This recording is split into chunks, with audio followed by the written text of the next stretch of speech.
श्री राधे राधे। हरे कृष्णा। हम सब साधक श्री हित 84 श्रवण कर रहे हैं। राधा बाग में श्री हित 84 अद्वितीय रसिक आजू नागरी किशोर गतांग से आगे। इनके जैसे रसिक न हुए न होंगे। मनमत को ही इन्होंने इतना मथा कि वो रस बन गया। कामदेव का स्थान है निकुंज में। काम के अनेक नाम हैं, मदन, मनोज, मनमत। इस संसार का लौकिक काम भले ही निंदनीय हो, पर निकुंज में ये मदन प्रेम का ही रूप बन जाता है। फिर इस मदन के बिना यह रस केली का आविर्भाव ही नहीं होता। ये काम जब कृष्ण से जुड़ जाता है तब ये निंदनीय कहाँ रहा। निंदनीय तो तब है जब संसार की वासनाओं में ये उलझा रहे, किंतु जब यही मदन गोपाल की शरण में चला जाता है तब ये वंदनीय हो जाता है। फिर निकुंज में काम का अर्थ वासना से नहीं किया जाता, यहाँ तो ये प्रेम का ही एक रूप बन जाता है। प्रेम खेल में इसका बहुत बड़ा योगदान है। अजय युगल सरकार जैसा रसिक कौन हुआ, इनके जैसा रास किसने किया। संपूर्ण सृष्टि में रस की जो किंचित ही सही अनुभूति हो रही है वो कहाँ से हो रही है। सृष्टि में आनंद जो अनुभव में आ रहा है उसका मूल स्रोत कहाँ है।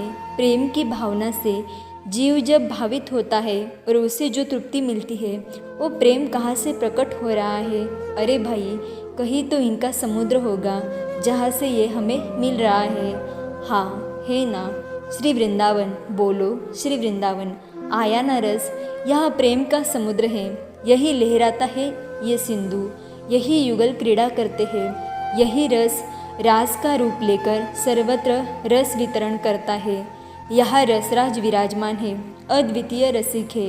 ये ऐसे न हुए न होंगे। आज बरसाने में वर्षा हुई है, रिमझिम वर्षा।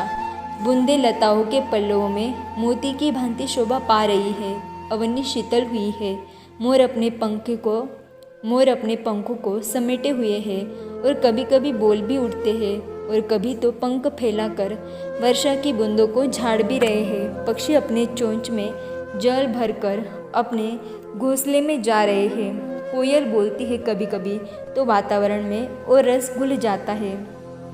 आज 10वें पद का गायन होगा। आजु नागरी किशोर भावती विचित्र जोर, कहा कहो अंग अंग परम माधुरी। करत केली कंठ मेली बाहुदंड गंड गंड, परस सरस रास लास मंडली जूरी। श्याम सुंदरी बिहार बासुरी मृदंग तार, मधुर घोषनु पुरादी किंकिनी चूरी। देखत हरिवंश आली नीरतनी सुधंग छाल, बारी फेर देत प्राण देह सो दूरी। आजु नागरी किशोर भावती विचित्र जोर, कहा कहो अंग अंग परम माधुरी। ध्यान। सुंदर कुंज है सखीगण, आज बहुत सुंदर बनकर बैठी है। सामने युगल सरकार है जो रसमत्तता के कारण सब कुछ भूले हुए है। सखीगण गान की तैयारी कर रही है। वाद्य आदि सब सामने है। कोई स्वर बैठा रही है तो कोई ताल। सखियों की संख्या सिर्फ 8 नहीं है, अनगिनत है। अष्ट सखियों की सखियाँ भी 8 है। फिर उनकी 8 की 8 ऐसे अनगिनत है। सब सुंदर से सुंदर है। यही सखियाँ इतनी सुंदर है कि महालक्ष्मी का सौंदर्य भी इनके आगे तुच्छ है।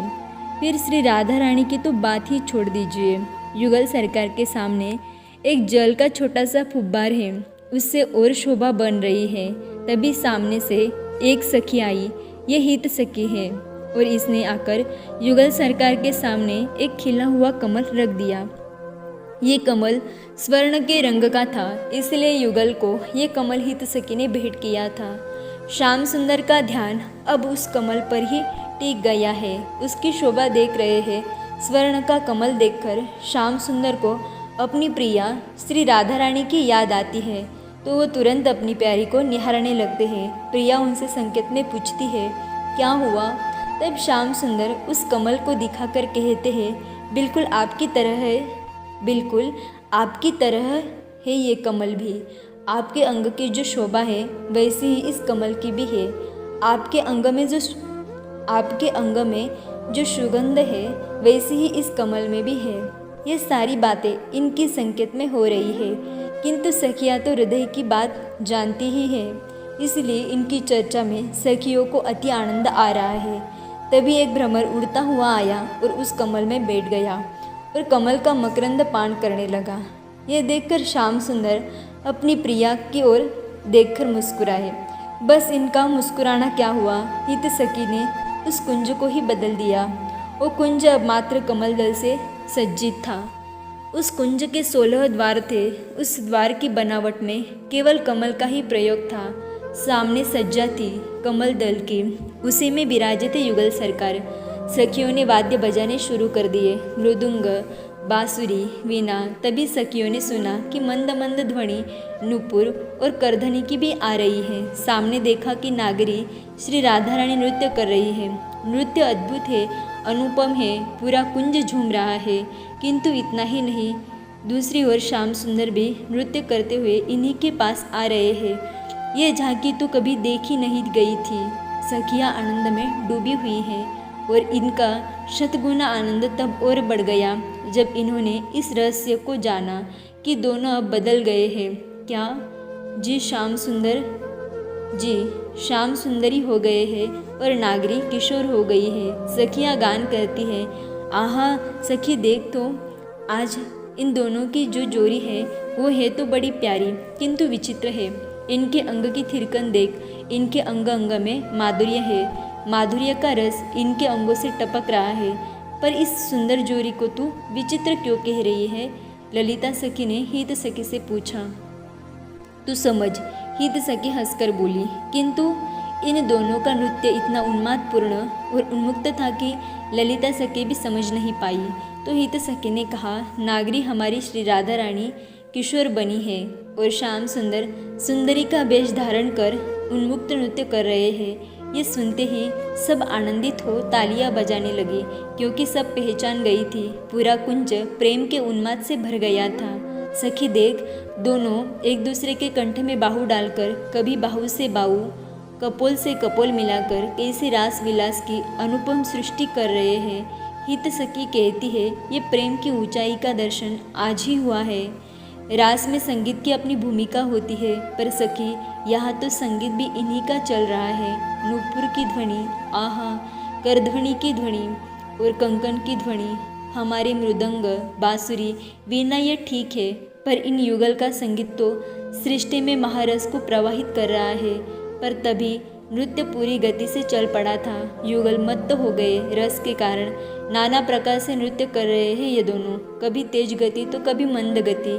ताल में अपने चरण पटकते हैं, कभी दोनों एक दूसरे में लिपटते हैं। इस नृत्य गति में कोई पहचान नहीं पा रहा अब कि कौन श्री राधा है और कौन श्याम सुंदर।